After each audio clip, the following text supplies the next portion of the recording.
पौष मास के कृष्ण पक्ष की शुक्ला एकादशी का महात्म्य।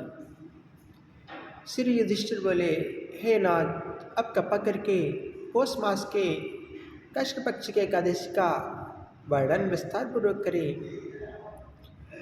श्री कृष्ण ने कहा, है राजन, आपको धर्म की जानकारी ही मैं शुक्ला एकादशी व्रत की विधि और फल करता हूँ, जो मुझे अति प्रिय है।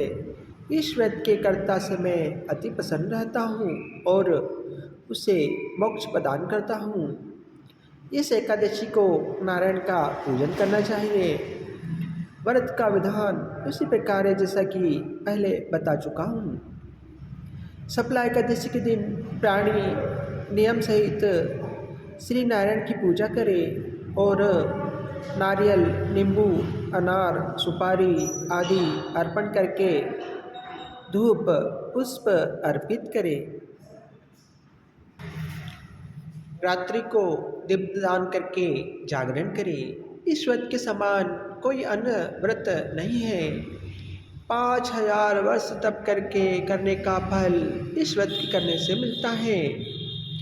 एक समय चंपावती में महिष्मा नामक राजा था। उसके 4 बेटों में बड़ा बेटा महान पातकी था। वह वेश्याओं के साथ यहाँ धन नष्ट करता था और देवता, ब्राह्मण, वैष्णव आदि की निंदा करता था। जब उसके पिता को पुत्र के समाचार ज्ञात हुए, तब उन्होंने उसे राज्य से निकाल दिया। विचार करने लगा कि मैं क्या करूं। अंत में उसने रात में चोरी करने की ठानी। दिन में वह वन में रहने लगा और रात्रि को उसी नगर में चोरी करने लगा। पहरेदार पकड़ने पर भी राजा के भाई से छोड़ देते थे। उस वन में पीपल के पुराने वृक्ष के नीचे वह रहता था। पौष मास की कृष्ण पक्षीय दशमी को वस्त्रहीन होने के कारण शीत से वह रात्रि को सो न सका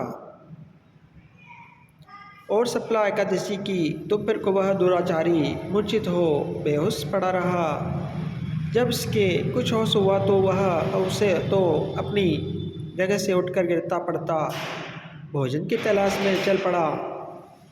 उस दिन वह शिकार करने पर भी असफल रहा, तो वह पेड़ के नीचे पड़े फलों को लेकर पीपल के नीचे आया। तब तक सूरज छिप चुका था।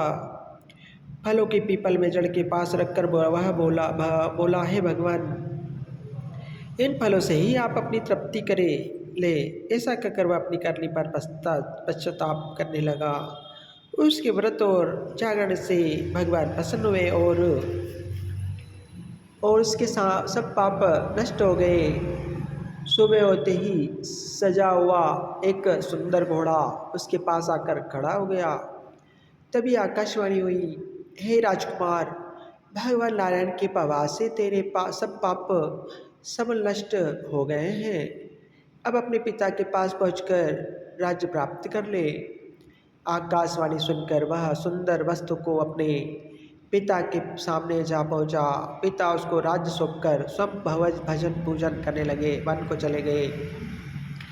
वह शास्त्र की नीति के अनुसार राज्य करने लगा। उसकी पत्नी पुत्रादि भगवान नारायण के परम भक्त बन गए। भक्ति पूर्वक जो व्यक्ति शुक्ला एकादशी का व्रत करता है, व्रत धारण करता है, उसको अपने कार्यों में सफलता और मुक्ति प्राप्त हो जाती है। ओम नमो भगवते वासुदेवाय नमः। ओम कर्पूरगौरवं करुणावतारं संसार सारं भुजगेन्द्रहारं सदा वसन्तं हृदयारविन्दे भवम भवानी सहितं नमामि।